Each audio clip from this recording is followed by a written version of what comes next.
right, listen. Shout out to the villains, man. Listen, I'm gonna keep updating y'all on the game because the game is definitely changing. The other day I talked about in the member section how complicated the game is getting. The game. Back in the days, kids used to recruit to schools because that's where they grew up. They saw their uncle watching it. That's their daddy team. That's their favorite team. If you're Oregon, you got good uniforms. Just things like that. But the game has become a little more complicated, a little more. There's more options on the table now. I mean, when you implement NIL, we talk about NIL and what colleges can offer a kid. Some colleges are small markets, some colleges are big markets. When you got NIL, you talk about negotiating deals and contracts and stuff. So now the kids have to have people around them that can understand that stuff. Those people around them can become influential.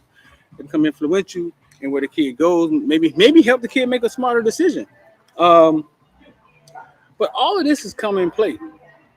And then when you take the colleges now are sitting there and they all is like they're playing spades or they're playing poker and they're watching the table.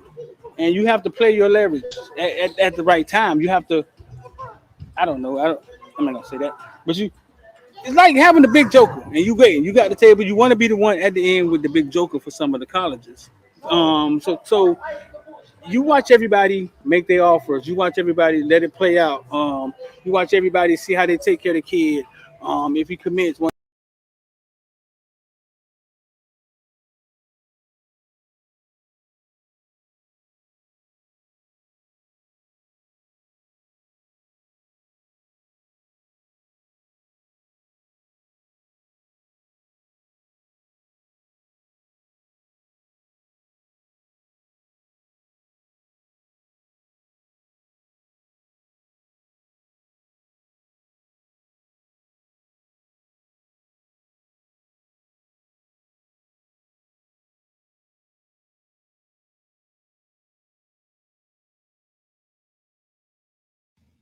So I want y'all to hear the truth from me.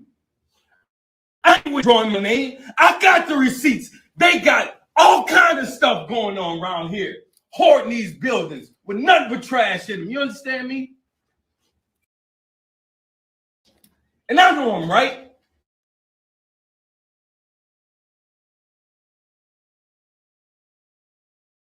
Hoarding these buildings with nothing but trash in them. You understand me? And Dion was right. And I Went straight preach on them. You understand me? You understand me? It's nasty. You understand me again? nothing but trash in them. You understand me? You understand me?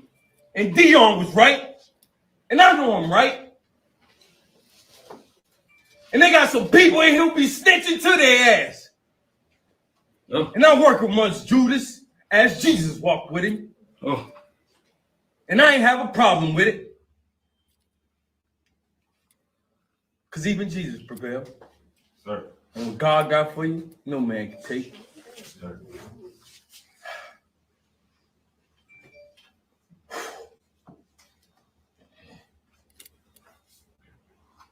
I told these young men, I don't care who we play, because I don't. My nephew was transferred here. My nephew right there. They want me to leave my nephew here. Am I lying, Neff? No, sir. He been getting a bad break at Southern. Some evil people, man. Just bad breaks. That don't care about your kids. Just When I was bad breaks here, passed around all because because I want them all, like I told y'all last night, and I still do. Somebody gave me a job, they all can come. What's going on, man? Shout out to the villains, man. I think I got everybody in here. We good. I'm bring I got everybody in. Bring everybody. Maddie, X, Rich. Rich, what's going on, man? X, what's up? Yo. What's going on, X? What's up? Manny, what's going on? Listen, Don't we ask, don't supposed to ask me go. if I'm hurt. Huh? So don't ask me if I'm alright. Hell no. Don't Joaquin ask me said if I'm all dominate. right. My kid said dominate. We not They doing ain't it. doing it. No, listen. We haven't. What is going on in HBCUs? Because we haven't seen him that fired up since. Don't ask me if I'm all right. What he said dominate, and we not doing it. I'm hurt, dog. Don't ask me if I'm all right. Hell no. What he said dominate, and we not doing it. I'm putting my heart in this, dog. Let's go. That's the last time we seen Ed fired up like that. So I don't know what Ed saw at Bethune. Whatever he saw, Dion was able to keep his composure. Um, but that didn't work out. And today they were protesting. They were saying they want the dean gone. They want Ed to stay. Well, there you go. Dog. I don't know if what just happened with Dion and Ed help or hurt HBCUs, bro. I really don't know anymore. Well, you remember what happened Actually, with Miami, with Kirk Herbstreit calling out Miami on national television. That's what lit the fire under everybody at that university. Yeah, that's a good one, Rich. That's a, that is a good one. That's a good one, but that's U1, man. People was with a lot of money invested in U1. The people with the money invested in HBCUs just simply don't care about sports, so they ain't finna go crazy. Yeah, I but don't think it's here's about the sports. it's not about it because when you got mildew inside the dorms in the locker rooms, I mean, people got to send their kids there and they pay to do that. Yeah, well, I remember years ago I heard somebody they was really wanted to cancel the sports program and the school ain't doing so good and Hmm. I I don't remember. know, man. Bethune Cookman is just one of those schools where I just like, yeah, this. I don't even know why they even still exist, but hey, It's probably the name on the building, if we're being honest. But at the end of the day, I actually think this does help. I think they put into perspective a lot of um, the atrocities that do happen at these schools. I think that they probably initially thought that he was going to come in and just make a lot of the same sacrifices that Dion did, and in his own way, he was. It wasn't a fiduciary way. It was like grassroots, getting down to the bottom, like picking up trash, holding people accountable. And I think when they saw that, they was, wait a second, we ain't got no Dion here. This is different. We thought you was going to do what Dion did. He just gave us some money and everything was okay. Like, but you doing a little bit too, you doing a little bit more than what we bargained for. And it's like you gotta understand that everybody ain't Dion. Everybody don't operate like Dion. So if those things are happening, you better understand that who it is in that locker room that you got, and it's the guy on that halftime speech.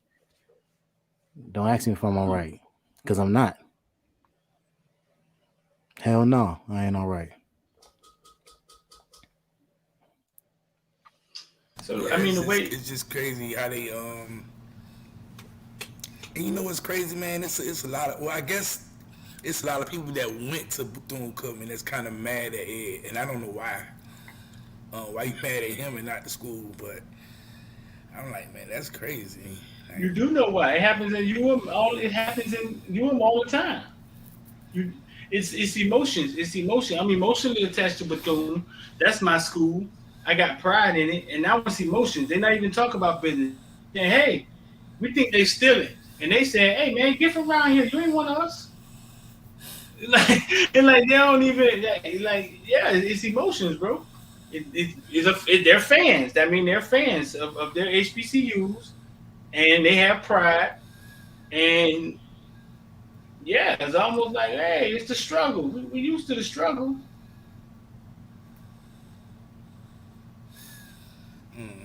You know, at the end of the day, and I'm just gonna be real about this. We like to segment ourselves into different silos. But what we got to realize, and it's especially as a black community, is you're not in a silo where nobody else could see you. Everybody could see you. Everybody could see the dysfunction. I saw the comment about the president being on Roland Martin and was basically, I guess, firing shots at Ed Reed. I guess I didn't watch it, so I'm assuming. But all of that stuff is out there now. Once again, when you look at people that are important to running a business, when you look at lenders who could potentially lend you money, Bethune Cookman, right? They're looking at you like, why would I partner with that school? When you're looking at sponsors who could potentially align with you, they're like, whoa, why would I want to align myself with that type of dissension? Right. We're you're we're not in a silo. People see this. Hmm. People see Silo. you. Explain silo? What's a silo? Explain silo to people who didn't go to Clemson. I can explain that because I work around them. Um, a, s- a, si- a silo is essentially what they house missiles. They're designed to be underground and covered and not easily accessible or seen by the general public. So it's there and you're not supposed to know it's there. Hmm. Um, so that's the analogy he's making. Um, as compared to like a greenhouse where everybody sees you and there's windows on all Right. sides and you can see what's inside and what's clearly going on. The internet has made that damn near everything a glass house. So yeah, people better understand real quick that Dion did bring a lot of positive energy and Mm-hmm. publicity to them schools, but at the same time, he highlighted some things too that other schools, and it's easy to say now because Dion got a plug at Under Armour and with Michael Strahan and American Airlines. It's easy to kind of look, point a finger, and say, "Oh, well, we have those luxuries to provide, for his." Because you also got thinking at the same time. Um, Once again, he got two sons playing there, so his energy is a little bit different. Reed got a nephew there that transferred from Southern Miss, so like there's it's a little bit deeper. There's like emotional investments with these, like Rich said, because it's not just simply people just going to a school. Like people's family members is involved in this, and so they're making a big deal about it, and they causing a ruckus because they want better attention and better care to be taken to these institutions of higher learning. Hmm.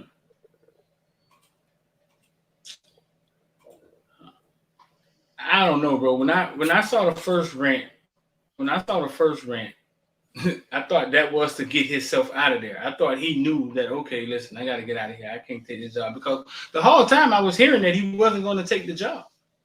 That's what I had heard. I mean, so when I saw the first rant, I was like, okay, ooh, there you go. Exit stage left. He out of here. And I just thought it was him not taking the job, but it seemed in the end he wanted the job. That's He what it wanted it. appears. Um, yeah, that's what it appears. I mean, he had his nephew come there, so it appeared that he wanted the job in the end. Um, but I guess people saying, "Hey, man, you can't be a head coach acting like that." What? Being emotional and telling the truth? When Kirby Oh. Smart do it before the national championship, like man, he fired up. I wrote the wall for Kirby Smart. It's weird how that dynamic Right. changes. Hey man, they in this country they hate a passionate black man. They don't want you to be passionate. It looks like violence to them. Yeah, they start thinking about it's the let's say angry black man. He's angry. Hmm. I don't know, man, but man, if I read, man, I just walk away from that situation, man, because it's not a good situation. Period, man. That school don't care. You say they don't But care. I like Yeah, the energy that the students is bringing to the situation where they're going ahead and protesting and saying that the president needs to step down. I would agree with that because this is your school. At the end of the day, if the Right. adults don't want to do what they have to do in order to make sure that you have a top-notch learning institution, then they gotta go. They gotta go. And we can see in the Right. comments some people are sharing some perspectives about it. You know what I'm saying? Stuff like someone said they sharing helmets, not providing disinfectant products. They had to buy their own Mm-hmm. supplies. Like that's insanity. Like you commit to a school for the for the for the understanding that they're gonna take care of you when you get there. Yep. Not Right. for a lot of people, it ain't even about, you know what I'm saying? They just want to continue playing football. They go to these schools because, whatever talent level or however they were, perceived in the offer list, you commit to school with the understanding that, like, hey, they're gonna take care of me when I get here. But reading some of that insight, I don't know if it's true or not, obviously. Like, I'm assuming it is because I don't think you would go through that extent to type that. But if that is the case, that's foul. Like, no, like I think they talked about it on TV, Matty. They saw them sharing helmets on TV when we played them, I think, and they talked about it. Yeah, they did. that's insane. It's actually crazy. Yeah, my Um, whole thing now, man. I want you women to go ahead and cancel that game on Thursday, man. Go get somebody else to play now. Like, what you don't mean, even. man? They need the money. What? Who need the money? The Bethune, HBCU? man. Yeah. Cancel it if they, man. If they gonna treat Reed like that, man. Cancel that game. Cancel it. Well, listen, Reed left Miami, so we're not sure how good he was getting treated here either. He left I Miami for mean, at that. the end of the day, man, you still want to support your Hurricane guy, man. Cancel it. Y'all want to fight him? Cancel it, because that was the only reason we was playing him on Thursday. Like, really, Right. because of Ed Reed. So, So, I agree so, with that. so X, you like, saying don't even fuck the give him movement? what we gotta pay. What we gotta end up Make it paying him, about like, yeah. yeah, make it about Ed. Like, what we gotta end up paying him, like, maybe like what, 500,000 or probably more, something like that. So yeah, Wait, they a- don't wait, even wait, a- know. wait, a- wait. Let's catch this in real time. What are we doing here right now? Wait a minute. You saying screw the school that we saying don't have no money, right? Yeah, screw them, man. Nah, forget And that. make it about Ed Reed that left Miami Yeah. because he obviously wasn't getting along with somebody to go to the school that didn't have no money. Nah. We ain't We finna could do that, fake but and act like, I you mean, know what the I'm after ain't that the like after effects. ain't that like Blockbuster Video when they was knew that they were outdated and Netflix even came along to partner with them. They're like, nah, man, we sticking with our model. We renting we these straight. these these VHS tapes, and they ended up going out of business. Same And thing with it's the same thing. the Barnes and Noble guy told Amazon they wouldn't be successful. The CEO of Barnes and Noble told Jeff Bezos that model wasn't going to work. Right. Uh-huh. Anybody heard this true? Now people think Ed Reed credibility shaky because he said he turned down the JSU job. Ed Reed said that?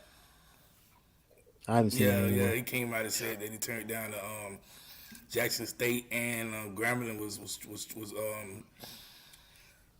requiring him, stuff like that. So Don't Grambling got a coach already? I think it was before that. Last Graham? year. Not this year. Not this year. It was last Oh, year. okay. Well, listen, man, on a lighter note, Miami loses Kamani McClain and then picks up this guy who they say has been locking. Let me see these stats on there.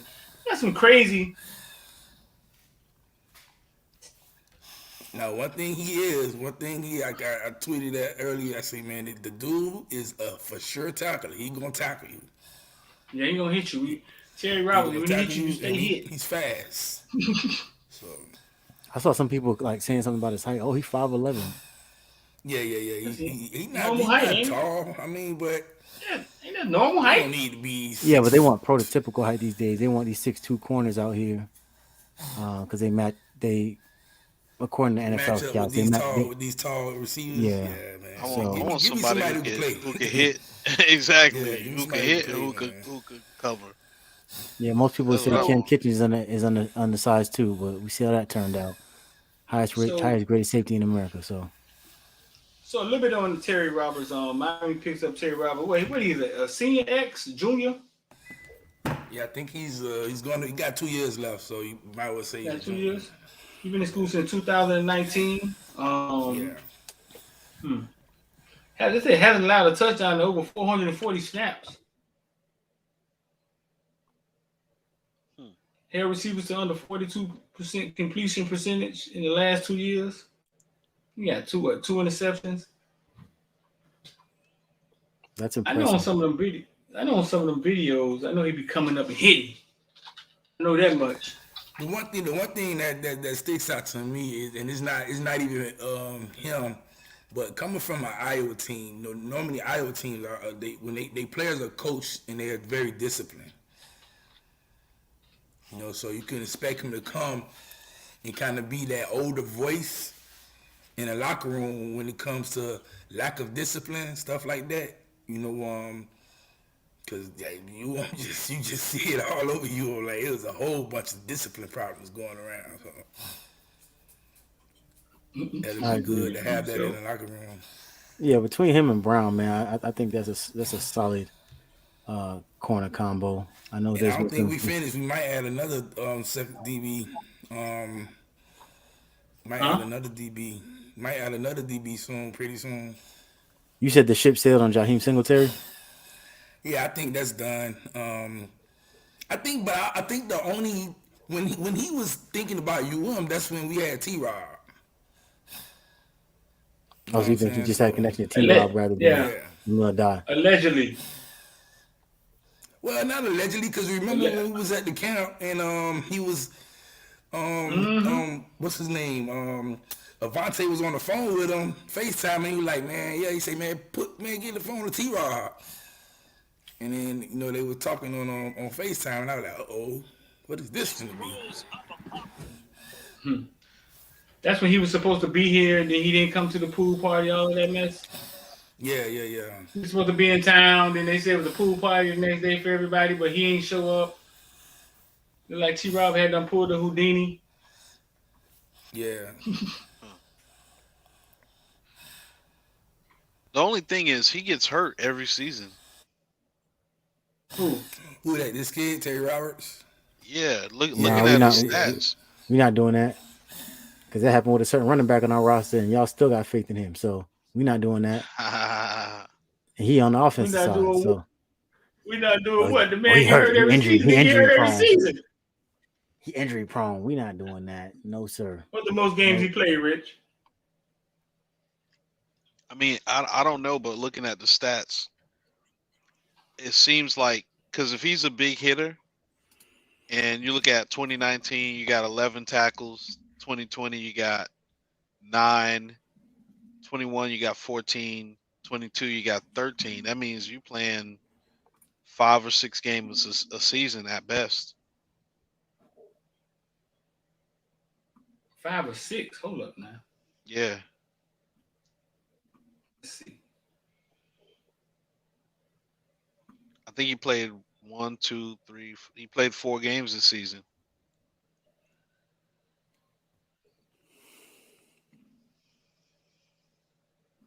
What was the so X? What's the all out like? It's almost like we had to get a corner, right? Like the young corners we got aren't ready to play. We just sat down with Graves and Marquise I don't. Williams. Yeah, I wouldn't say they not necessarily ready to play. I just think you need depth. You need depth, and you need seniority in there. You need some depth, because Mario said. Mario was like, man, look, this team is finna be real young next year. Like, we really recruited freshmen to come in and play right away. You know what I'm saying? So if you really gotta rely on a team full of sophomores and freshmen to play, you necessarily don't have you're not gonna have a good season. You know what I'm saying? So you need some type of seniors out there, even if they don't start, they just need to be out there when they get an opportunity. Yeah. So bringing in Devontae Brown, bringing in Terry Roberts, bringing in Francisco, You're trying to build a veteran defense. You know what I'm saying? Yeah, you get an older defense of guys who wasn't there that made mistakes. They saying, hey, well, we coming to not make mistakes. Correct. So, You know what I'm saying? And then of course you got the man, the myth, the legend. You know what I'm saying? Corey Flagg coming out there. Trying to I'm just kidding. The All American Corey Flag. Corey gonna have to do some soul searching. I don't know if he's here after spring. I'm gonna be honest with you. Rich. I mean, if they end up taking another linebacker, I think that's the signal to say he probably won't be which I don't think they take one now. Probably after spring, maybe. Yeah, there'll be some more Cause departures. Rich. How did Yeah. you come up with the fact that you say he get hurt every season? How did you come up with that? Looking at the stats, so this past season he played 4 games. I'm Right. not looking The at every season. most Go games he ahead. ever played was like 7. You were right. Yeah. Yeah, I'm Hmm. looking at his 2022 game log. He played in a loss against Illinois, 9-6. He had one tackle. In a loss or in a win against Nevada, he had two tackles, two assisted tackles.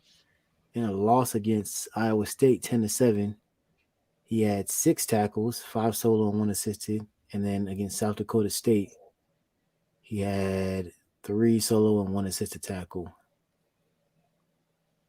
And it's not showing it, but he had two pass deflections somewhere and one interception against Iowa State.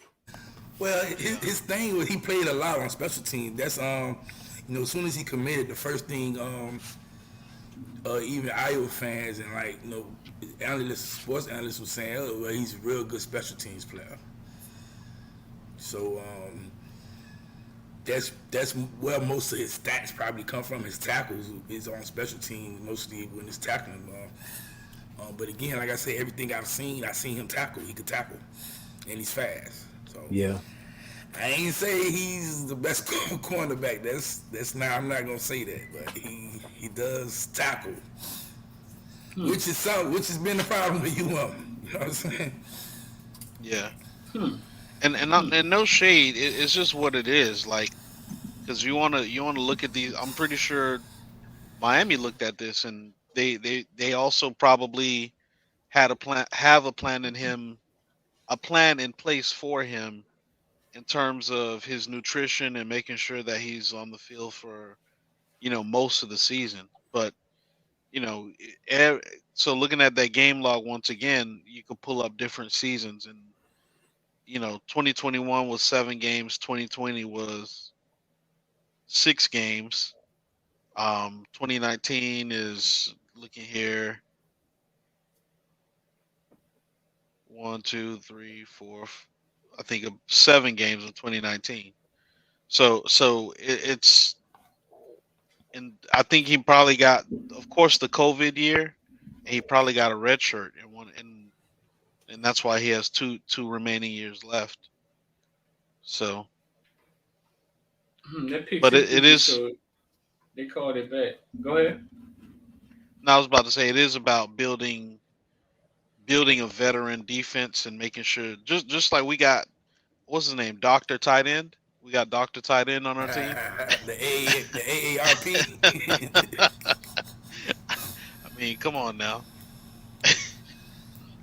And now the crazy thing with that one is, um, he's been injured most of his career in college. So I'm like, why would we take somebody who's been injured when we just seen the season where half our team was injured? Like that was kind of. Like I said this before, X. I think a lot of it really boils down to that was a mindset thing. Like that was an injured versus hurt thing. You know, just to Nah, quickly nah, review. nah. Coach Parker. I know, I know. Who is this? Is this him? That's him. That's him and talking about Jamari Harris and Terry Roberts describing what it's like to play for the best defensive coordinator in the country. Let's see.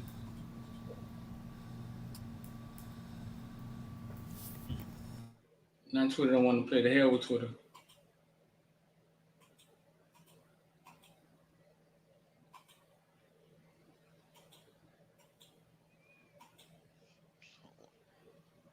The hell with Twitter. I guess they'll play whenever they want to.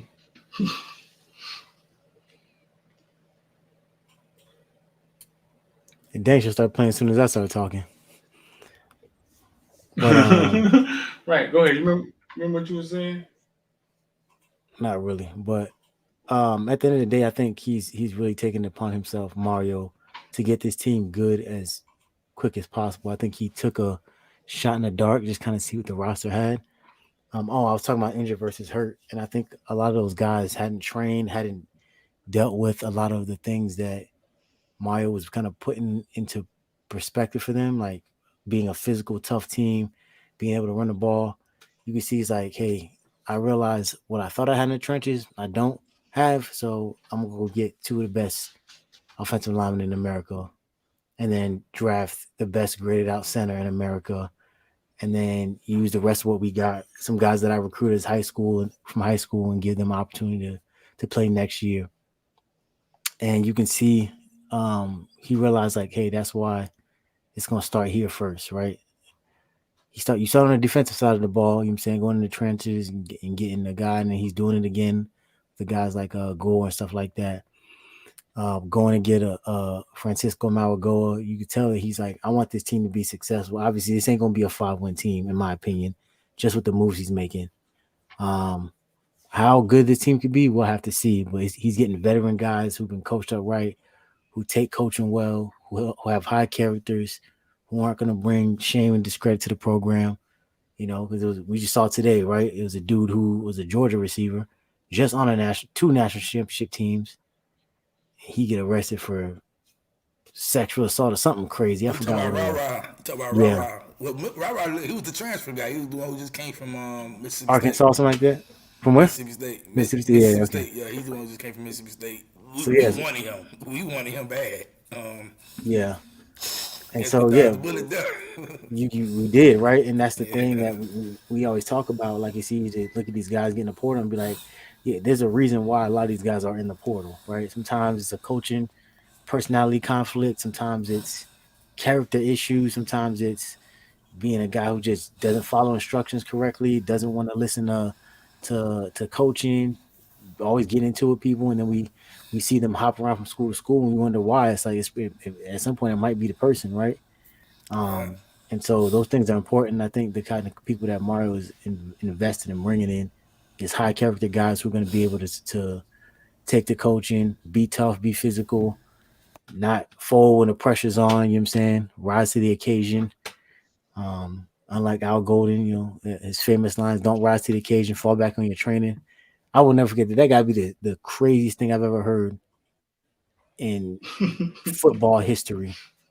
But we That's try that's to get the the opposite, guys. that's the Marines. That's the Marines thing. Is it? The Marines say that. Strick, can Yeah. you confirm? Don't rise to the occasion, fall back I on your will not training. confirm that ever. I will not confirm that. Never. We didn't say that not one time in my 6 years. Okay. What's the saying? Don't what? Don't rise to the occasion, You fall don't. back on your training. Yeah, you don't rise to the occasion. You fall back on your training. Basically, meaning if you I get it. train, yeah, Yeah. Trust what you know. Nah, we don't yeah, say that. We kill people. I gotta see if I can find that video. yeah, you gotta be trained on how to kill people. Here you go, right here, talking about nothing. The best stadium in college football right now. Best atmosphere, hands down. Best fans, everything. Like can't ask for anything. You said about Iowa? You ever been part of a game where It look like Dion son with the camera. Yeah, you talking about Iowa. but Hmm. defense that That boy has not been to a Miami game now. I see. D-line got pressure. Defensive. Kind of sound like TBD is the only player on the team that would say something about Miami fans not being the best friends ever. Like everybody at their school say they got the best friends, and TBD came on and said, "Well, Miami My fans, fan, are my fan suck. That was funny. He's trying to take his ball and go home. He's still here. TBD? He could have left. Yeah, he ain't leave.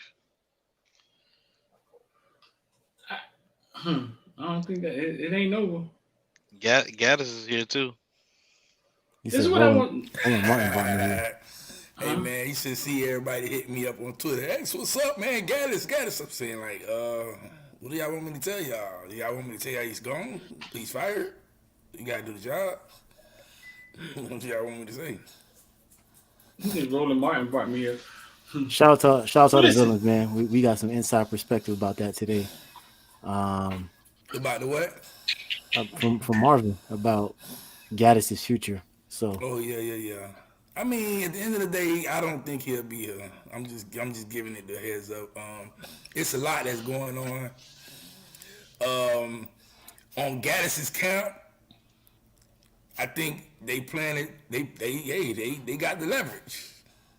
They got the leverage right now, so they like man, we gonna force y'all. Y'all gonna have to do something. We gonna force y'all hand. And it's just a couple other things that's just making it hard. But yeah, I will say that he's not been around the program. He's not been around in a couple of probably a month or two. So I thought Mario locked him in the closet and make me even like plays. with this weekend, this weekend they had all the kids down there. Yeah, this was nowhere to be found. Is there any word in So the quarterback coach? what's the word, X? I mean, I know we talked about it in the villain section, but basically he has a buyout, right? I mean, basically he's owed some money, right? If you don't fight him, you don't got to pay him $3.5 million right now.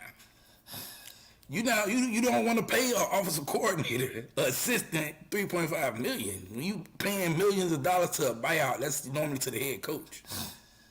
You know what I'm saying? So yeah, you don't got the money to do it, but like, come on, just think smart. Like, you don't want to pay that. That's just Okay. Well, let's play. Okay, well, let's role play. Let's role play, right? Like, I'm the boss. X, I owe you money. I want to fire you, right? I owe you money, right? I'm saying, hey, man, listen. Could you just find somewhere to go? And you saying what back to me? I'm saying, yeah, I'll go look, but I'm not giving it my all effort. And I'm saying,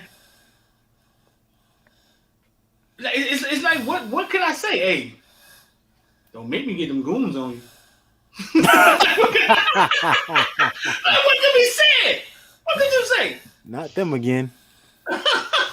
Remember what happened last time, right? I mean, okay, so I heard another scenario that could possibly happen. Maybe not firing him, maybe demote him from offensive coordinator and just be receiver coach. I think they need dog out the locker room. Well, yeah, at the end of the day, yeah. But I'm saying, like, if they don't want to fire him, then they just demote him. Okay, And so it's almost like remember what Manny Diaz did to his friend Baker. He demoted Baker, right. and Baker left.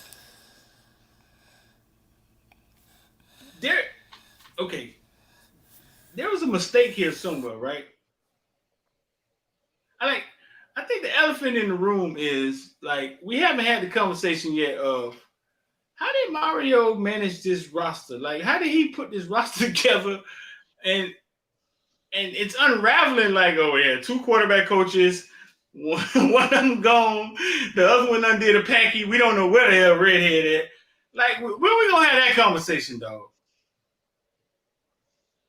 Well, I think the whole conversation is the way Mario did bring the coaching staff together.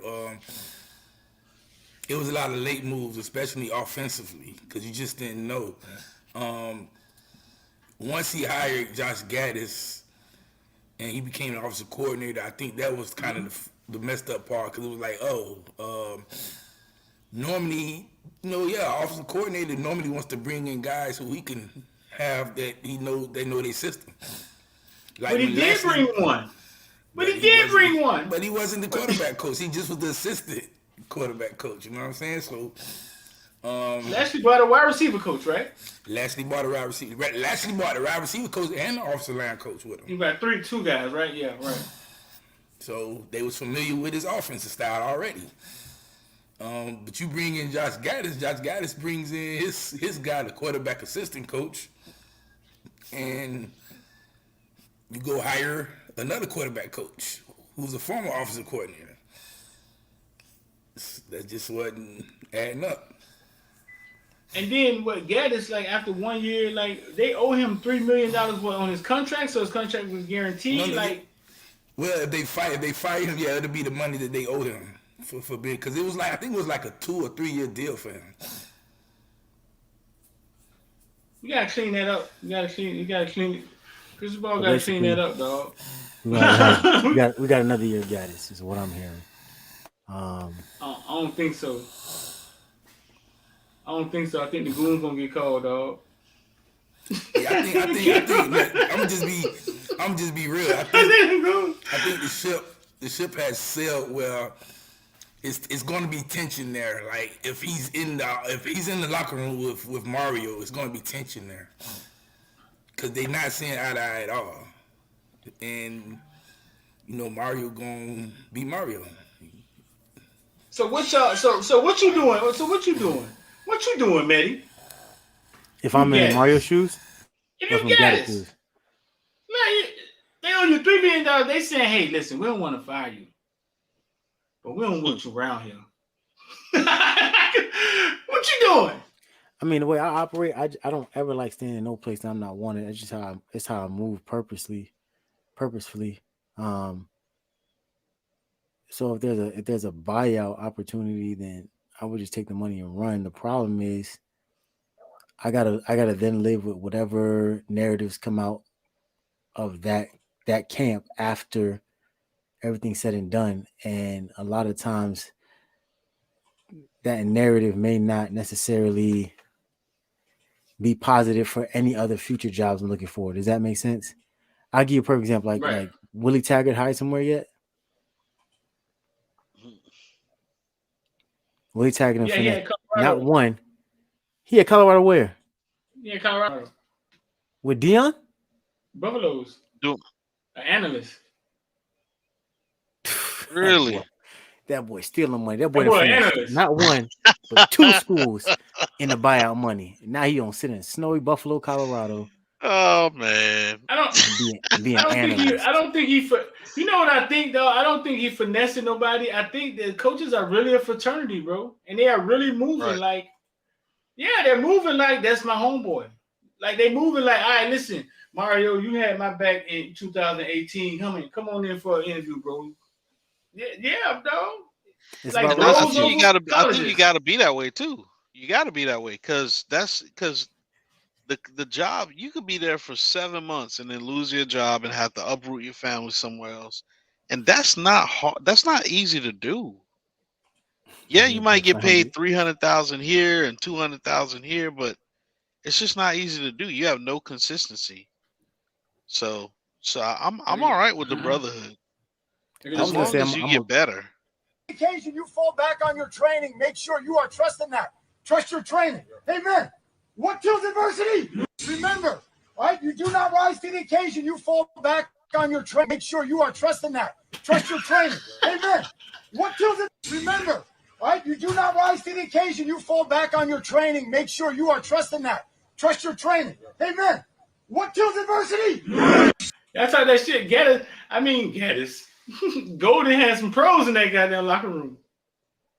Yeah. You see Rashawn Jenkins sitting right there in front of him. Right. This is Sean Jenkins right there kneeling in front of him with the baby dread, with the baby wigs. Golden had some pros in that he recruited, dog.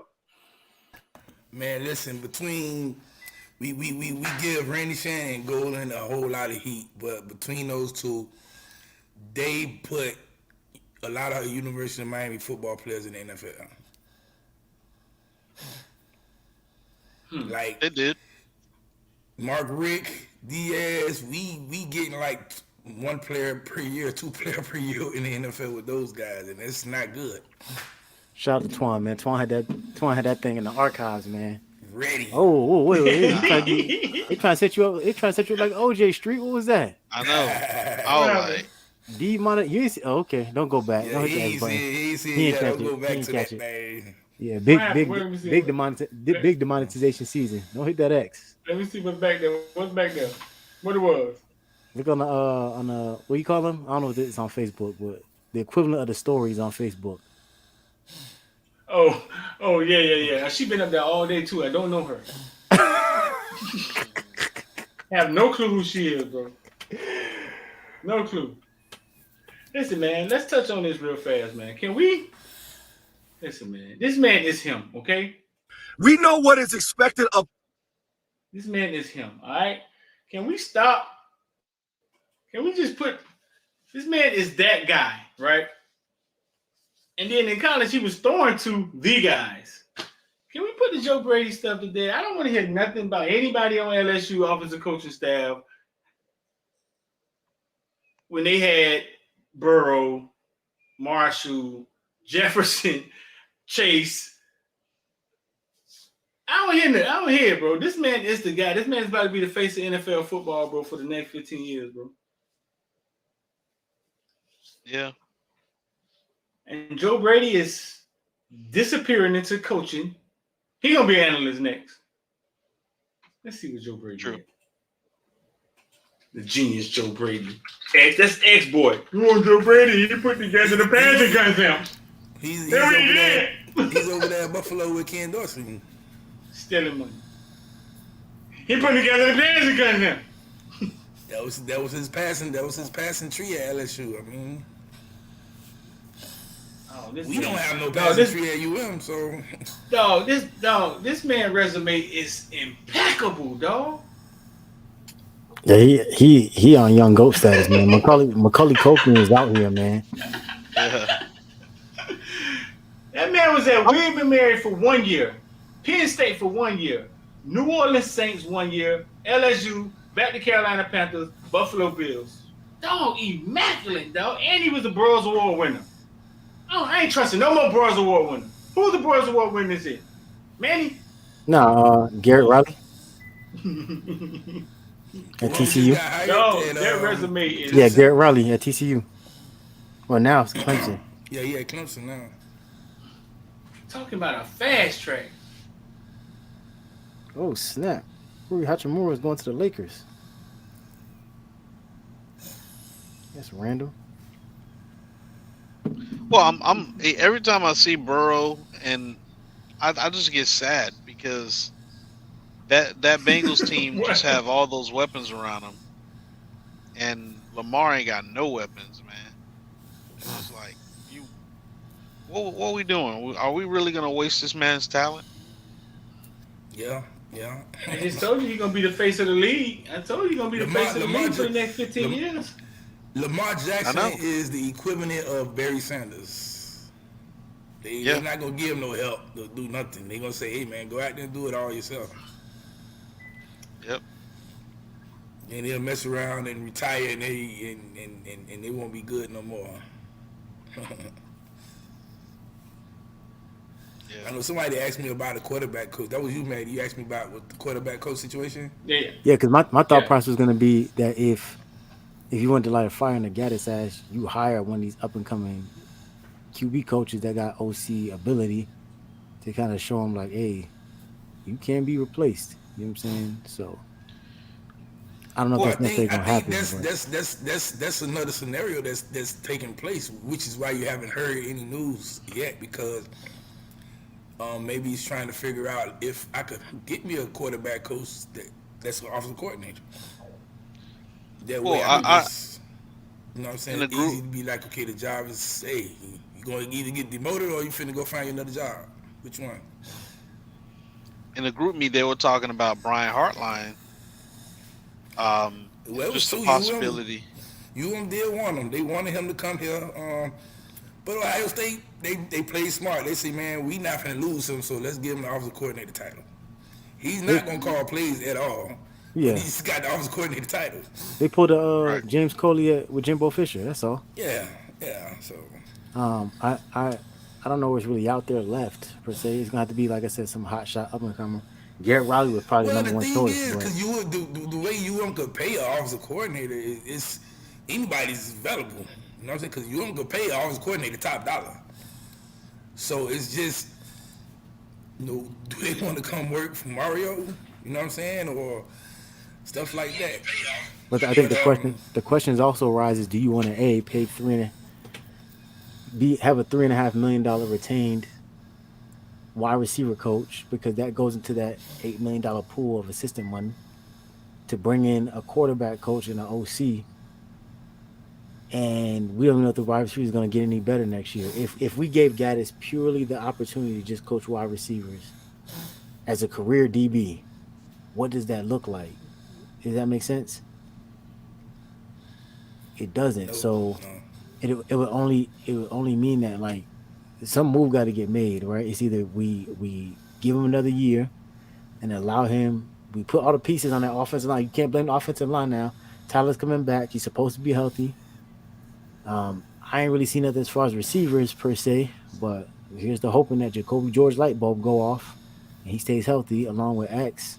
You got Hey, a crowded tight end room, so not to cut you off, Matey, but like Peter said, we interviewed two Canes yesterday, and it was just funny listening to them talk when when they talked about the receivers, and it was just funny because you kind of was amazed that, oh, damn, for real. Let him in on it. Medi, you finished saying what you were saying? yeah. No, I was just saying the last thing I was gonna say was that the tight end room is really like your only real strength with the receiving core right now. So yeah, we need another X to step We up. got Arroyo. Who we got? Arroyo. We got Roy Skinner, Roy Skinner, the only ones who really got like major. Like, you can't even say Skinner has major playing time Yeah, he has experience. reps. So remember, Khalil, Arroyo didn't play a lot. He got hurt this year, so it's like we really don't have no experience at tight end. yeah, Khalil might be able to make a move. Hopefully, it's more than a blocker. We got some young right, guys that can push him, and then we got the 34-year-old tight end on the roster from Oregon. So I think Riley right. So Williams gonna come in there and play a lot. I think he's gonna come yeah, I play a think he lot. definitely get some reps. Oh, right. Kobe, So yeah, I forgot about everybody. Kobe Young, but So yesterday we interviewed, which will be coming out this week for the villains. We caught up with Chris Graves and Marquise Williams, right? Marquise Williams taller than Chris Graves, which I was surprised. I thought Chris Yeah. Graves was like 6'3" for some reason. I don't know why. But I let y'all in on it a little bit. So when we asked him about, hey, who was tough for y'all to guard in practice, man? Who gave y'all problems, man? Don't say nothing. Take a guess in the comment section. And then I'm gonna let the Michael panel take a Reddy. guess. I'm Michael gonna let the Reddy. panel take a guess. Who was tough to guard in the comment section? I mean, who was tough to guard in practice though? Who gave y'all the problem? The first name they both said. Take a guess in the comment section. And then we asked him, because remember I report on Kobe Young, right? X had done gave up on Kobe Young before he got to play. Actually, he looked slow in practice. He looked a little green. He was, you know what I'm saying? Hmm. So we asked him, hey, listen, man, did Kobe Young's success surprise y'all? Guess what they said?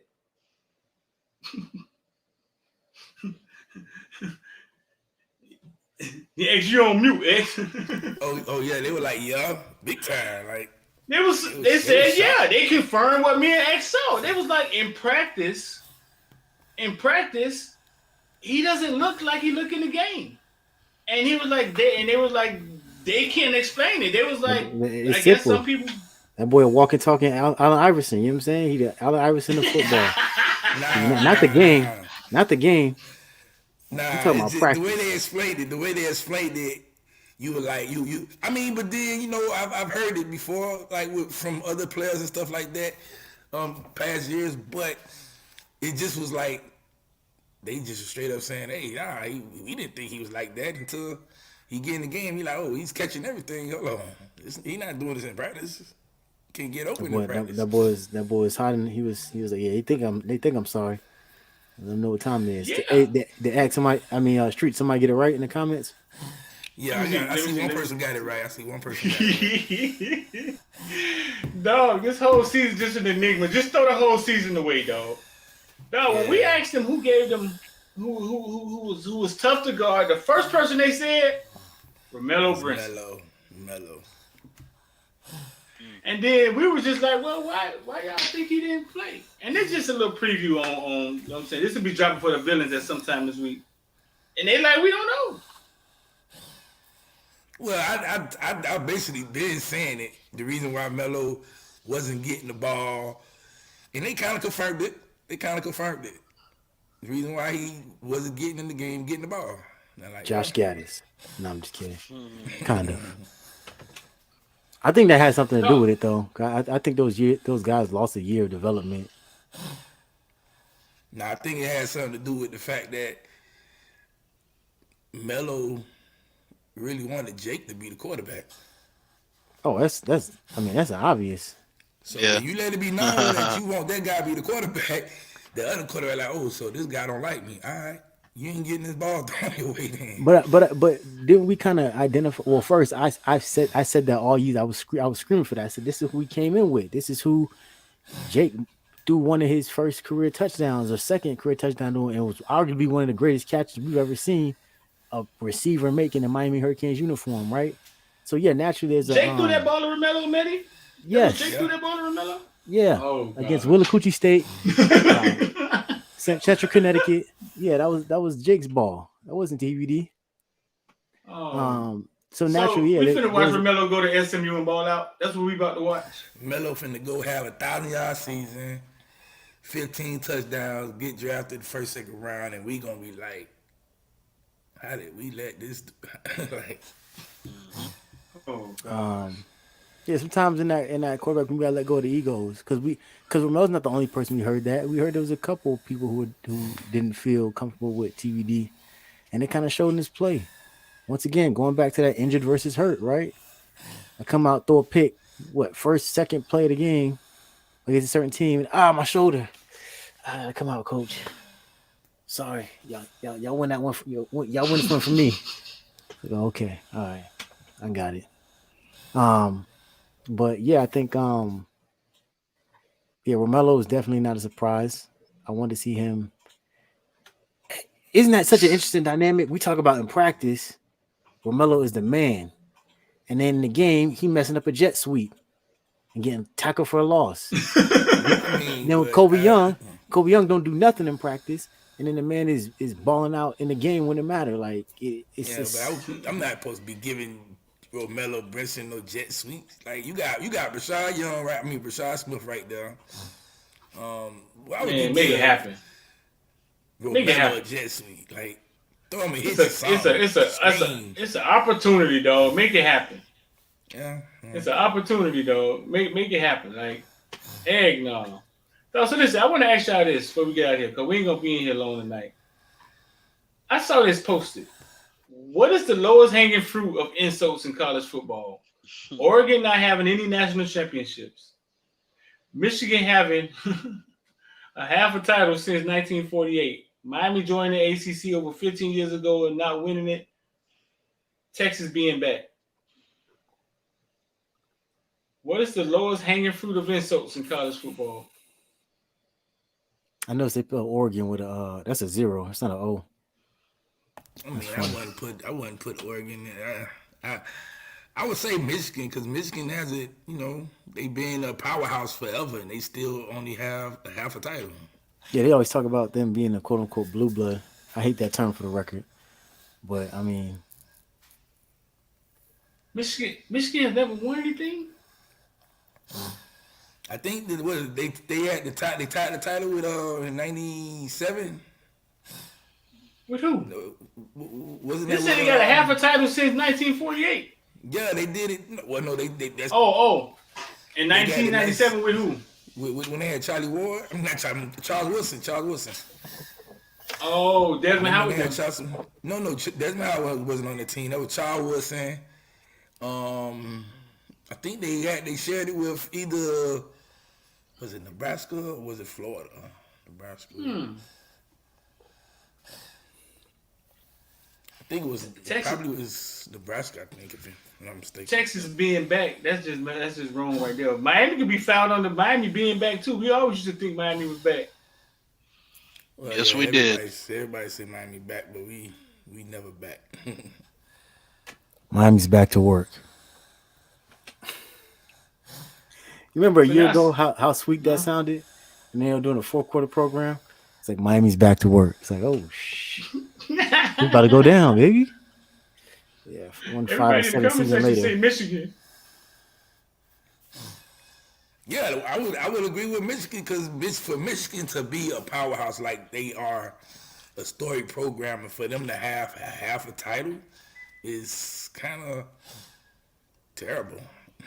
That's like when we Like, talked about Paterno winning one national title or maybe two in like 70 years at Penn State. That How was many odd. years? 73. Paterno was at that school for forever. That boy I said think 70.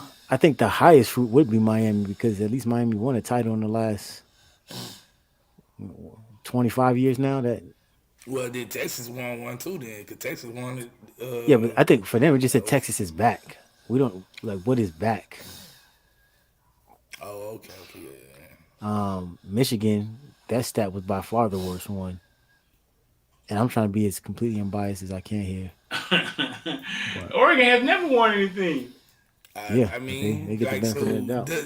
it's not even bad because we never, you don't expect for them to. They never expected for them to win. Oregon is an example of marketing before Dion, Dion is doing. These kids wanted to go to Oregon, dog, because how cool their uniforms look. I agree.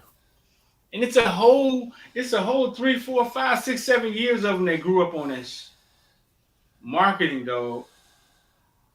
If Dion keep popping up on this YouTube algorithm every time I open my YouTube, it's gonna be a 2022, 23, 24, 25, 26 set of kids.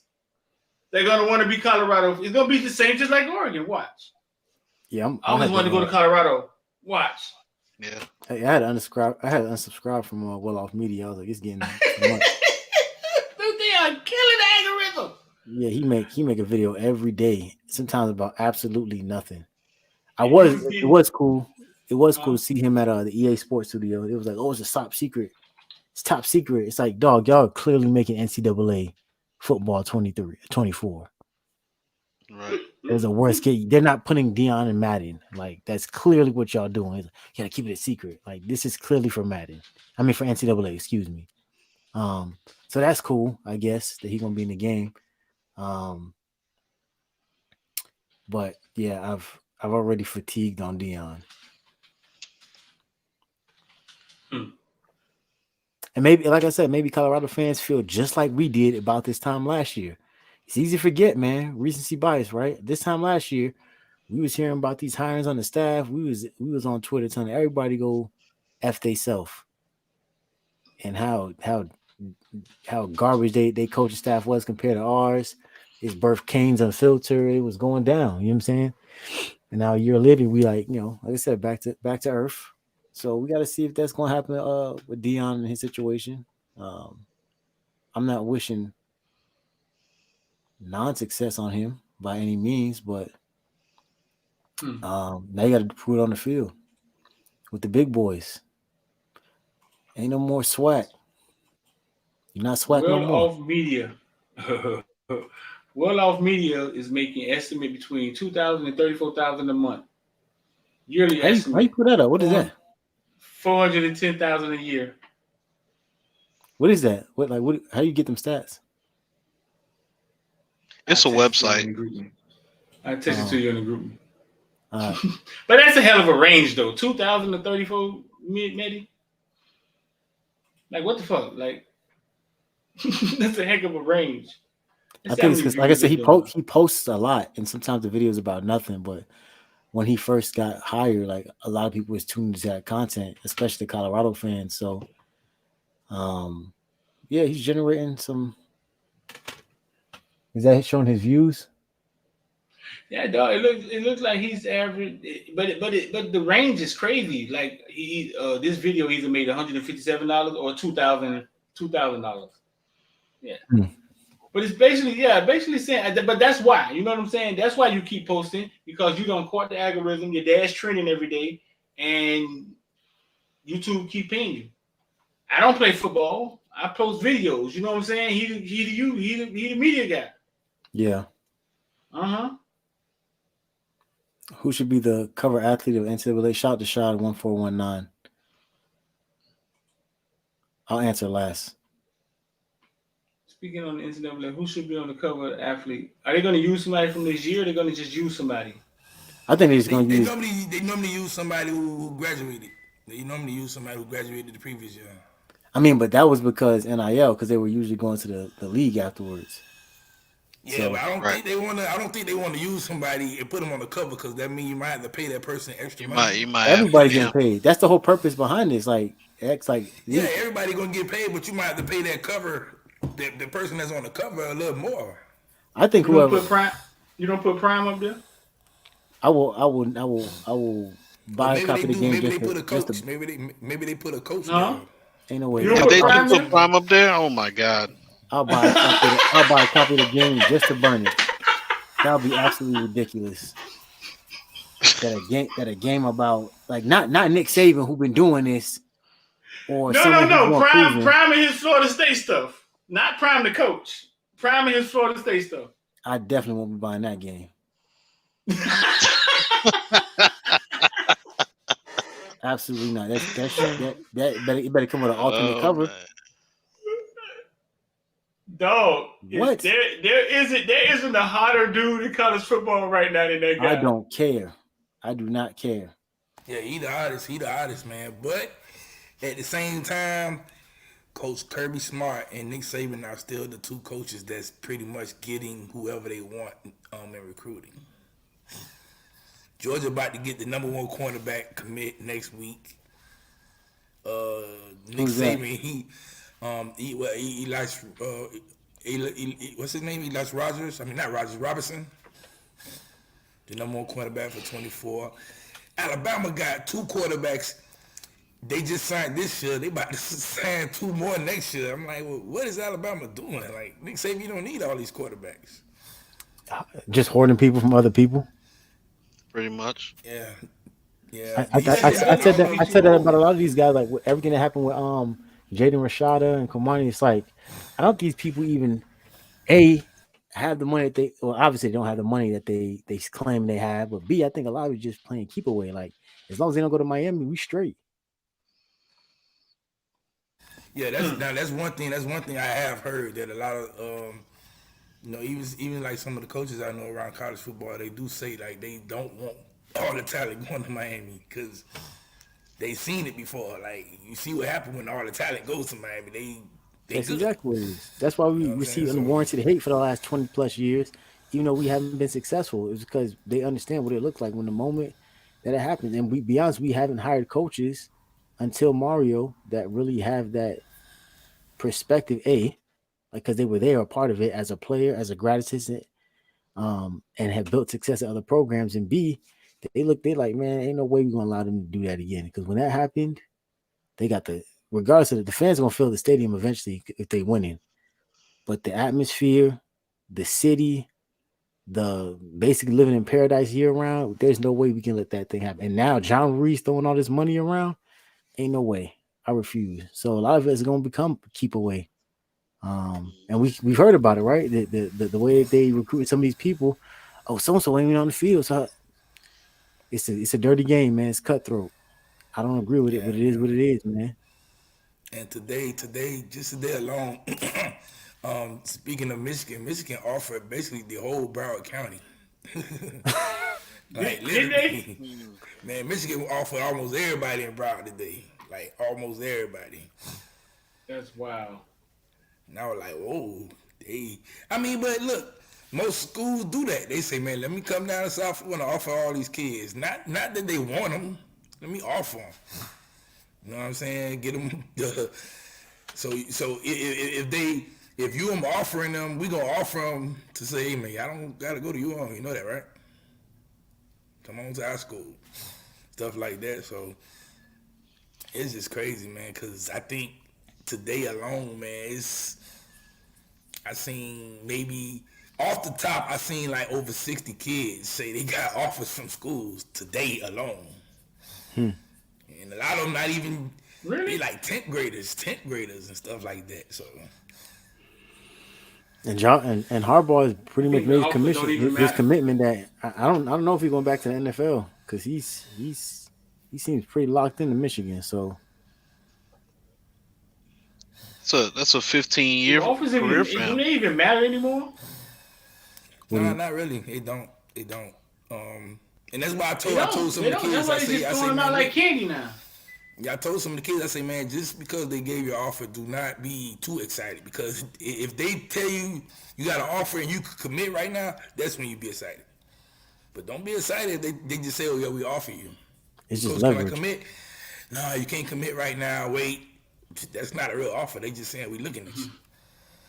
It's about leverage, right? And so they trying to establish themselves, establish that foothold in the kid by, like I said, offering something. A lot of times it's they doing it just to see what other schools generate interest in them after the fact. It happened a lot with Miami. Some dudes, I Yeah. think Santana Fleming was one of the biggest examples of it. Got on this platform, was like, hey, Manny Diaz. Looked at the camera and said, Manny Diaz, I'm the best wide receiver in South Florida. Offer me a scholarship. And then said, you know what? I'm going to Florida State or wherever he went. I don't think he ended up at Florida State. Nah, he's at No, East it was Carolina. East Western Carolina. Kentucky.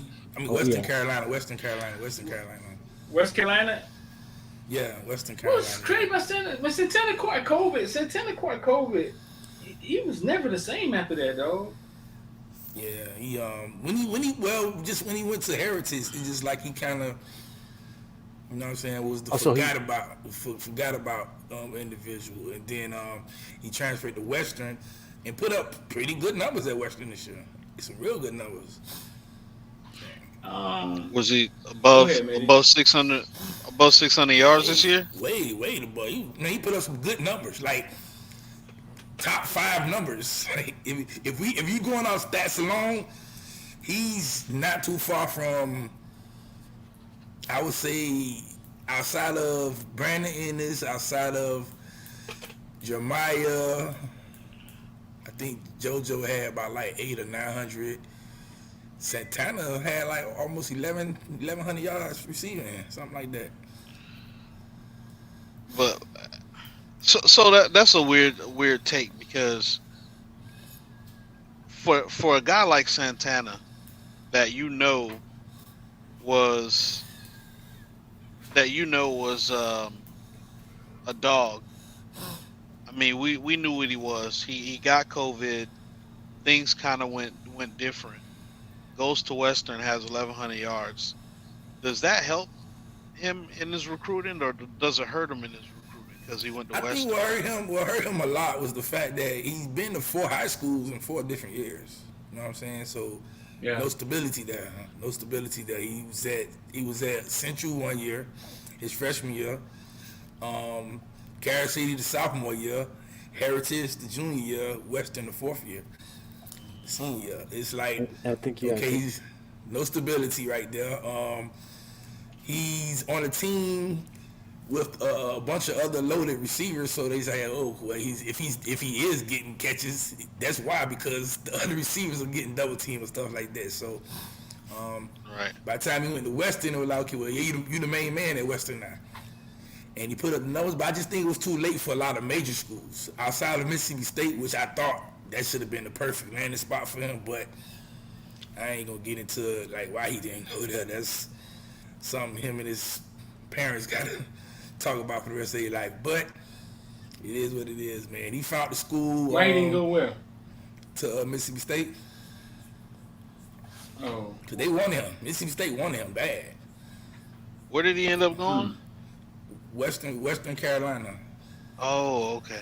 That's what's his name went. Tiger. Teron Dickens, right? Tiger and okay, yeah, 'cause they got a couple kids from down here. Yeah. Tiger and Tiger running back. Jamari. Yeah, they got a couple. Oh, kids Jamar from down Ford here. went to Western. Jamari Ford, yeah. He never got a D1 offer. That's insane.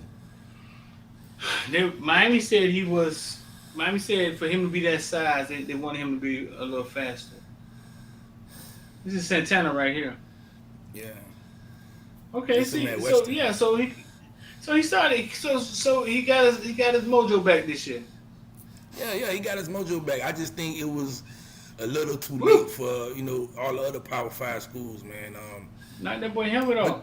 But then again, you know what I keep telling him and other players. I saying, well, look, don't look at it as the schools didn't want you. Just look at it as I'm finna. What you've been saying all along, street up. Hey, man, I'm gonna go to this small school, this other school, and I'm finna ball out and perform. And guess what? That's what's about to happen. Freshman year. I go have a good freshman year. Guess what? Now I can pretty much pick my, wherever I want to go now, because they gonna want me. Cause they saying, oh, well, at least he did it in college. That's what has to happen, bro. I mean, what's his size? That's what's gonna have to happen. Santana has to be maybe like 5'10", 5'11". Yeah. Yeah, so he's about a 4'5", 4'6" guy, 4'5", 4'6". Speed, real tough now. He tough. He gonna play with the best of them. You know what I'm saying? It's just like I said, I think it was a bad idea for him to be in 4 different high schools. That just wasn't a good idea. Right. Moral of the story is more the daddy or the mom? Dad. What's the moral of the story, dog? Sometimes you just gotta tough it out where you at, man. Stay 10 toes and just kind of grind through it. Yeah, like if Santana stays at Central, Santana probably is a top receiver, one of the top receivers in the nation. He stays in the nation. Yeah. Because you're getting a lot of burn on the championship team. Yeah. I think Jake just fell into that. I think Jake is a product of moving around, and I think we just saw it happen again. Yeah, it's important to be with where your feet are, and it seemed like for Jake. Well, and what's crazy is if you're going to move around like that, you better be that guy. Well, each school you go to, you just be that guy. You know what I'm saying? Because James Williams was at St. Thomas. I mean, he was at Pace. Oh yeah, he was at Pace 1 year. The next year, Carol City for a second. Yeah, Carol City for like a split second. Then he went to he went to Heritage. Then he went to another school and came back to Heritage, and you were like, right. But James was that guy. You know what I'm saying? He was that guy. Whatever school he went to, he was just the best guy, no matter what. So, you know what I'm saying? Unless you're that guy, all that back and forth and going to this and this and that, yeah, it's gonna hurt you. So, Street, who was that guy you put up the Central transfer? Yeah, the big quarterback. Miami Central ran Texas. Miami Central ran J.C. Evans. 2024 kid, yeah. 6'5". Yeah, big tall cornerback. 2024. Last year threw for 1,900 yards, 25 touchdowns. His dad played at UM with Ryan Collins. Their last name Evans. I was trying to figure out who. 1,900 yards and 25 touchdowns? Well, he just only threw in the red zone or something? Right. The math ain't mathing. He ran all the way down to the red zone. He must have the best running back in America if that happened, because yeah, I just seen somebody, Dominique, just say he wish UM offered Man. Trust me, I wish UM offered Man too, man. Man still ain't committed to nobody yet. Who is Man? Who's Man? We using hood names and him. We using nicknames. Adam Moore, my bad. Adam Moore have it. Yeah, listen, man. Adam Moore hasn't getting picked up yet. Nah. Well, there gotta be a deeper story there. I've been digging in that. I ain't getting nothing. I thought Louisville was gonna be it, but it's not. No, I think we're living in a day and age where this is the problem. You know, we always last on catching up on game. We just watched ourselves take kids out the transfer portal, which I've been saying this is going to happen. Backups. Remember y'all was saying the transfer portal is just to pick and play. You go get your fill up to hell no. Nah. People are filling their roster with transfer portal kids. We got Porter last year. He didn't even play. Yeah. So if that's happening, right? Now, here back at home front, man, all these kids, they saw their homeboys get recruited normally when they was freshmen, sophomores. So we got to catch up on what's going on, catch up game, man. Like, you got to get in where you fit in.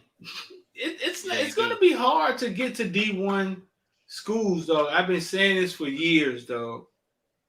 It's going to be difficult for these kids. These D1 offers are BS that they throwing out. You finna have to get in where you fit in at, and you finna have to hustle like baseball. Hustle.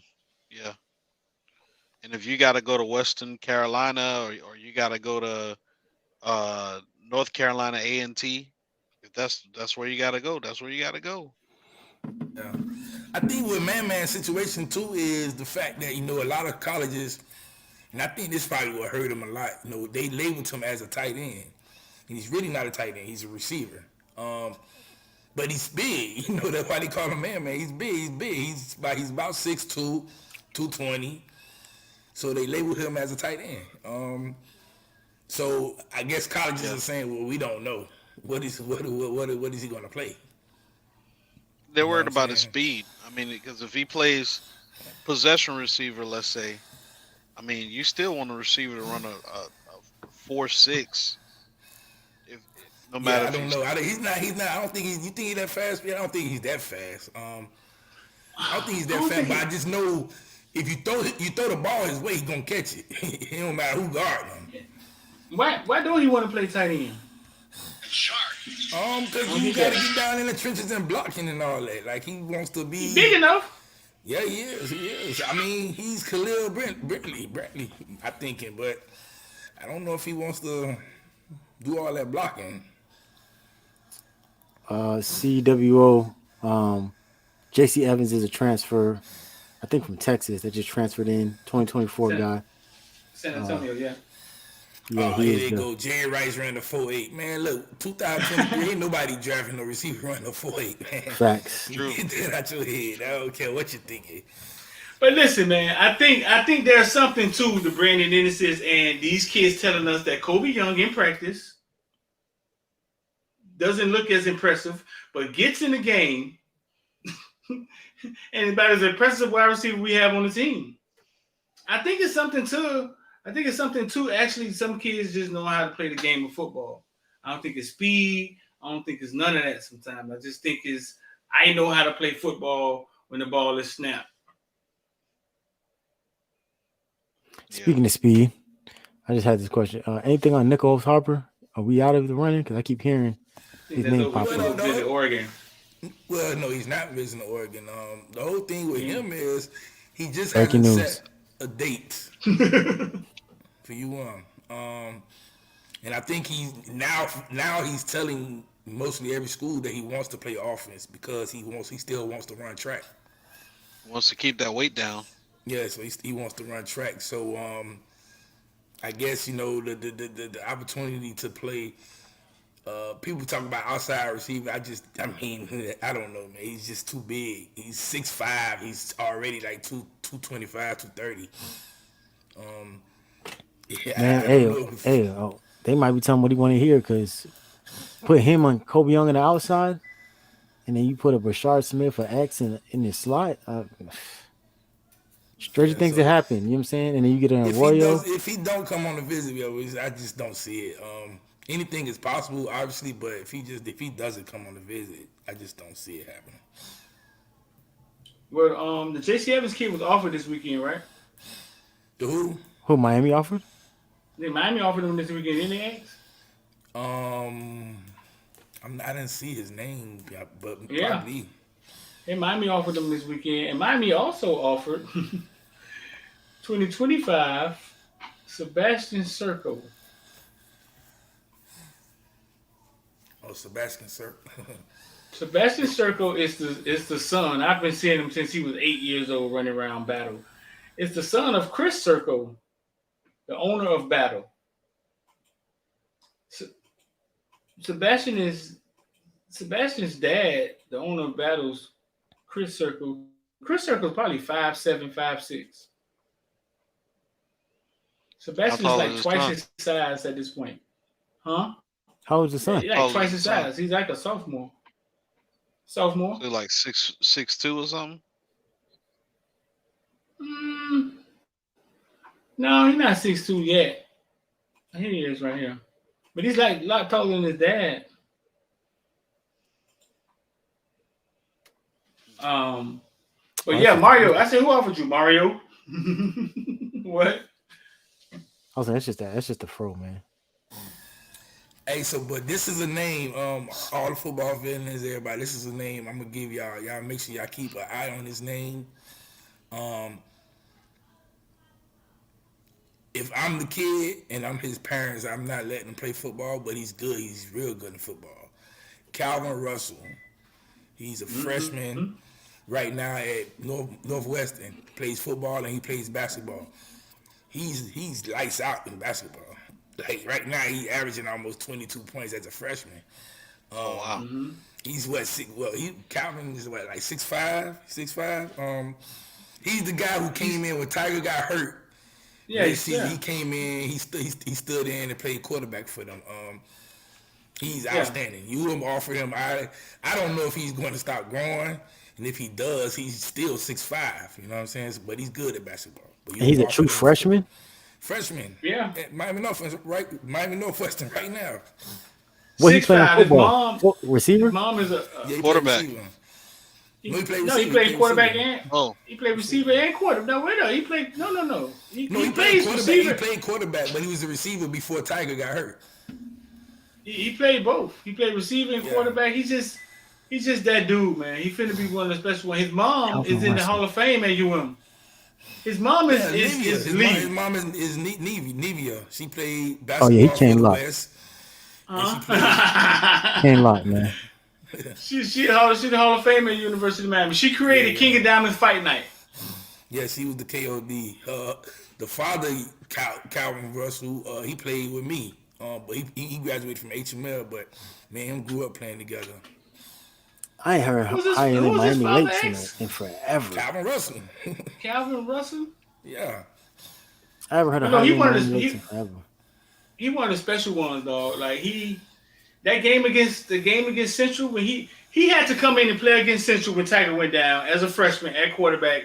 And when I looked in his eyes before that game, he was not phased at all. Yeah, he ain't like, shook like, at all. like he wasn't phased at all. He ready for it. He one of the special ones, though. He And the got it. genetics, I know his dad, but his mom is a genetic freak. But the dad played football and basketball. The crazy thing, the dad was a quarterback, and the dad was a point guard at basketball. So like, he plays both of those positions. Wow. And so his you said they don't want him playing football? No, I say if I'm him, if I'm the parents, I'm like, man, stick basketball. Because I'm just saying, if you see him play basketball, you'll be like, oh, he there, he got it. Like he's one of those. You be like, boy, he go to college 1 year and that's it. I think he liked to play, but I think he likes playing football. He loves football though. He loves it. He loves it. He said he want to play both in college. So, Is that even possible? nah, it's Well, I not guess Jimmy impossible. Graham. Technically, but Jimmy Graham had to make a decision. Yeah, so that's the name. How much he averaging? How much he averaging? X? At 22. Like 22, like 22 points a game right now. Lord have mercy. Miami Yeah, like, offered him yesterday. They How is this offered man him. not ranked yet? They offered him. Well, he just got in high school. He just got in high school. so he's he's like a 26. 2025 or 26. 2026. Yeah, he 26. kid. He 26. He just got in high school. You know what I'm saying? So I seen him ranking 8th graders though. In his profile picture, he got nothing but Canes gear on. I mean, he's like That's him with Mario and him and Malachi Tony. And guess Damn. what? They both talk about going to college together. That's what's up. So by the Malachi, time both of them guys are seniors, freshmen. they both freshmen, true freshmen playing in historic programs. Malachi, he started at a Heritage alongside Brandon, and then Malachi Tony, who you interviewed him, right, Street? Like recently? Didn't you recently interview Malachi Tony? Yeah. Yeah. He's good. He the one fumbled at state. He fumbled at state. He got a bunch of offers as a freshman, bro. Yeah, I see Calvin Russell already got FIU, FAMU, Maryland, Miami, and West Virginia already offered him. This is freshman Calvin Russell, dog. Oh my God! I remember I just messaged Levy like, "Hey, listen, man. After that Central game, they lost, but I was like, hey, you got one. You got what? Like Just this one dude of those 6'4", special 181. He's so Yeah, he's already like kind of developed. That's actually kind of crazy. we gonna get him on the show before he get too big for us. Cause he gonna be there, man. Like he does, trust me. So he you think he gonna be a 5-star? Most definitely. Oh yeah. Yeah. You saw the way he ran that route. He a 5-star lock. Basketball and football. Basketball and football, X. Yeah, basketball definitely 5-star. Football, he could be like a high 4-star, 5-star, depending on if he does continue to go to football camps. Or if he that'll be continues hard to to commit to Miami? He may grow to be 6'7", though. 6'7", 6'8", some shit. That's why I said, like, if he keep growing, like, man, I just give up that football. Yeah, because there ain't too many places you could put a 6'7" dude. At all. Like 6'7" on the football field, unless you two bigger than 250. You know what I'm saying? I don't know. But Nene supposed to came on the show. Yeah, she man, whenever. Yeah. Came on the show and explain how she created King of Diamonds Fight Night. Yeah, man, that's a good name, X man. Yeah, dog. He one of the special ones, dog. Yeah, I had to give him his name now, man, because y'all gonna be asking, well, who this kid is. Next year, y'all gonna be like, man, who that kid is from Northwestern? That's him. That's the guy we was talking about. I think somebody actually did ask that in the chat. They were like, who's the 2-sport athlete from Northwestern? Calvin. So Hosea's hand slip. He said it's a 6'4" dual sport freshman. That's him. Yeah. That's him right there. Calvin Russell. I think Maryland was the first one to offer him. Yeah. This is my wide receiver, I think. Yeah, that's him right there, receiver. He's a freshman, dog.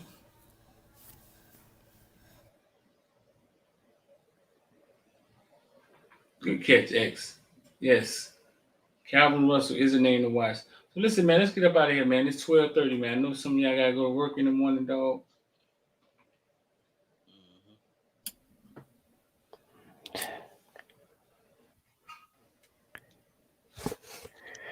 We miss anything else today? We hit everything, right?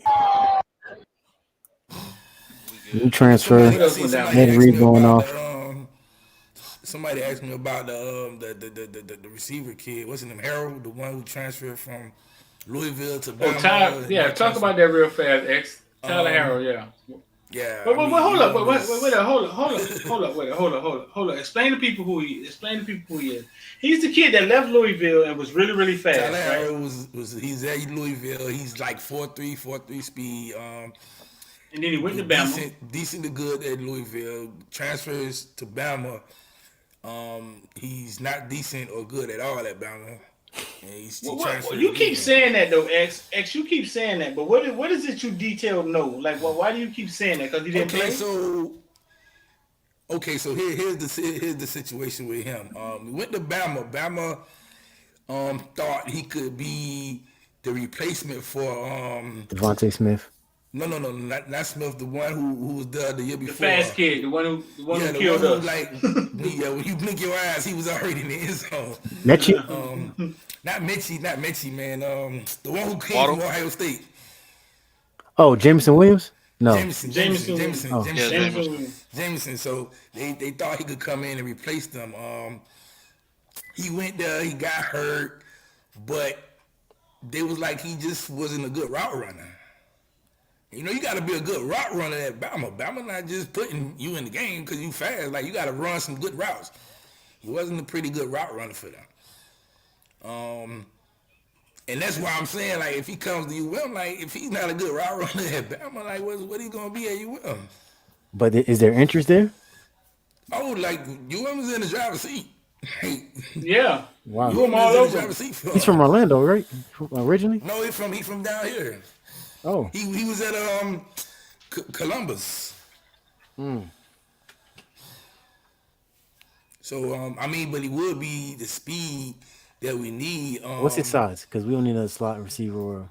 He what? That's Tyler good. is about like he got to be like maybe 6 feet.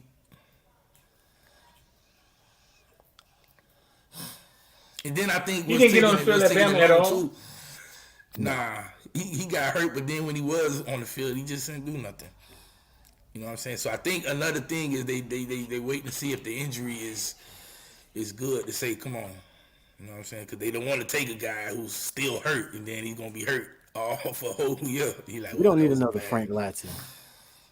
Frank Latson coming No, back. he fat. Frank Lasson is back. Yeah. Frank Lasson the leader in that room, boy. Look at that boy. Man.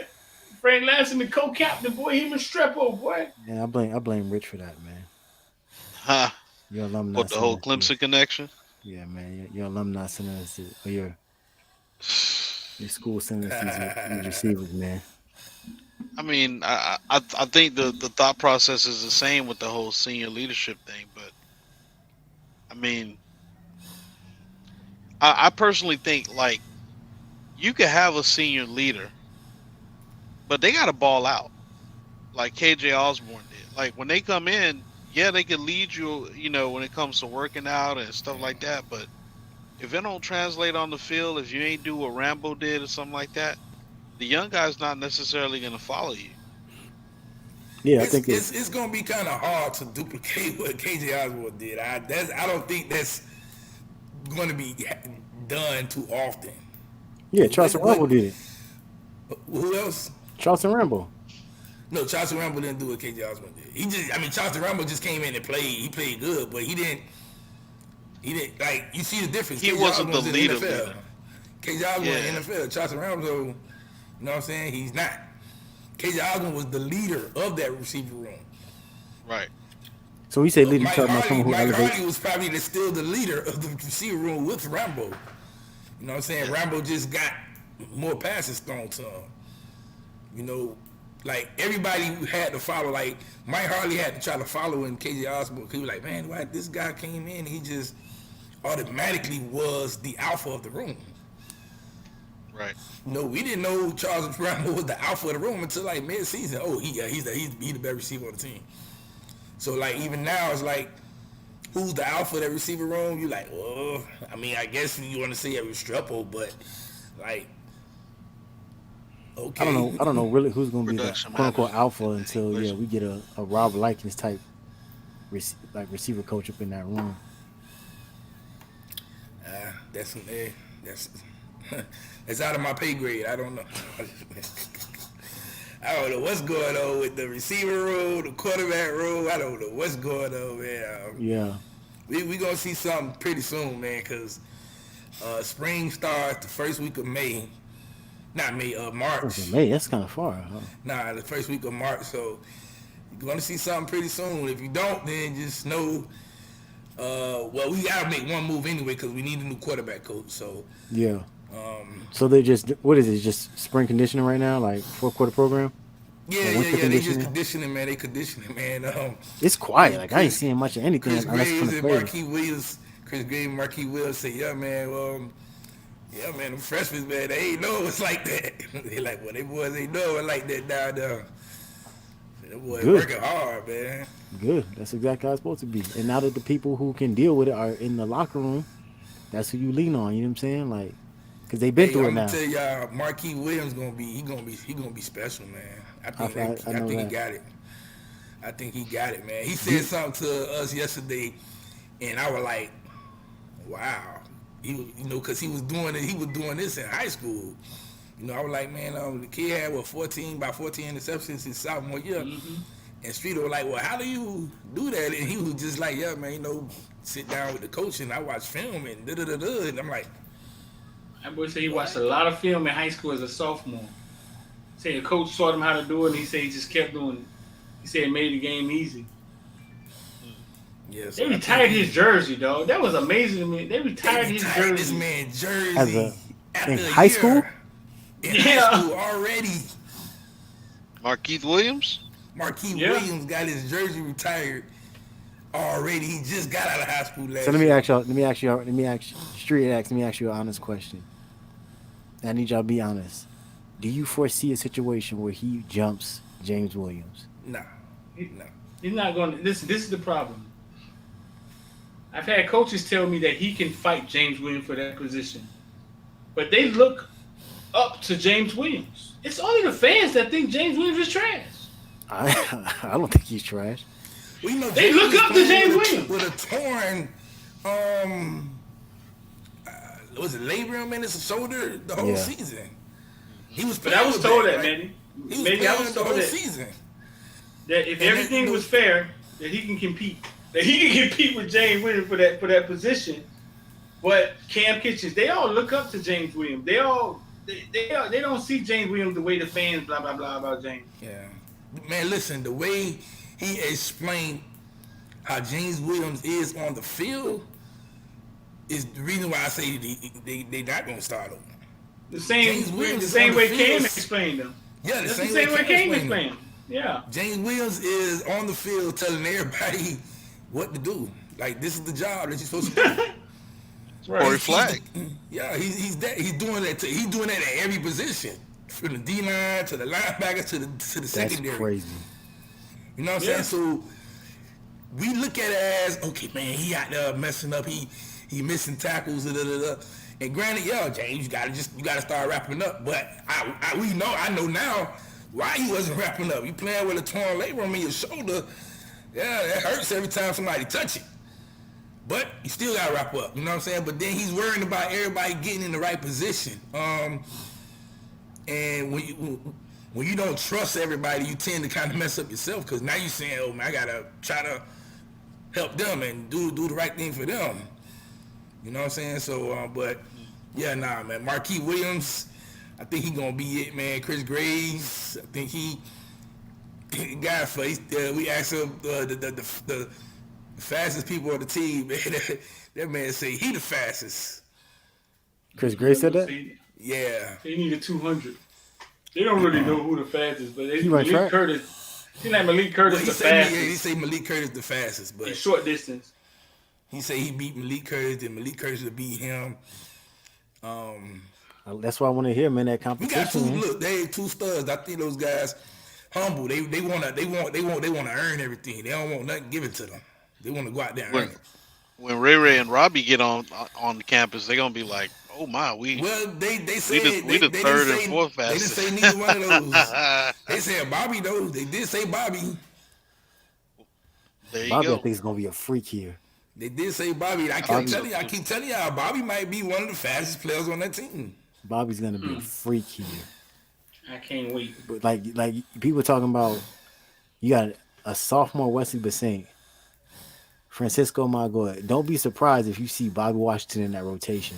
I really think he's gonna be a freak Oh here. yeah. Depending on what happens to Chase Smith. If Chase Smith is still, If Bobby- Chase Smith if he gets healthy, I think he'll be good. But I'm gonna just keep it a buck. I ain't gonna lie, man. I'm waiting for Popo and Marcellus to get here. Those guys right there, them gonna be our two Mike backers. Marcellus. Yeah, Marcellus, the linebacker, the one from Georgia. what about He Malik? look like he got it. How Malik looking? Malik looking, they say he looking good out there. But Malik big gonna guy. be Physical. Malik is gonna be Like a lineman. he's Like an gonna be edge? the outside guy. He's gonna be the outside guy where he'll create pressure. Malik can also he can almost be like a Parsons. Pass You know how rusher. Parsons Like a was 3-4 at Penn linebacker. State. He was Yeah. at Penn Yeah. State. He could be that because Malik's going to get bigger and he's going to keep the speed. You know what I'm saying? So I'm not looking at Malik to be a traditional linebacker for us.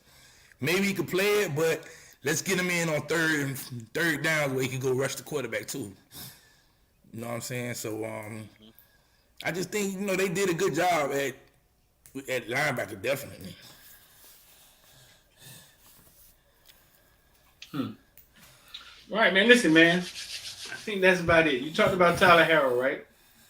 Yeah. UM is in the driver's seat if he passes the physical. everything's No points more- that No, it'll be okay. no other wide receivers. Where we going to get a wide receiver from? USFL? Like no more wide receivers. The Gary Bryant situation is he won't be able to come to after spring, so that's still a possibility for him. We have to wait and see for that one, but that's the only other name we know so far.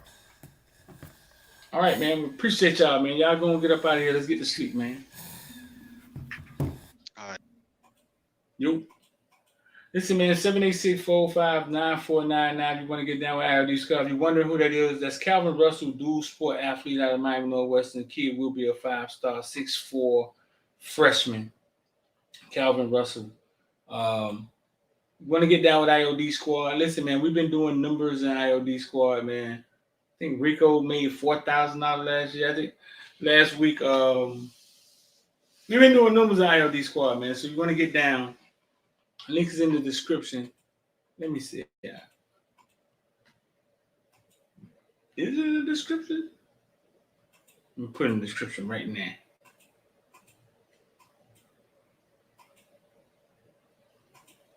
Right now.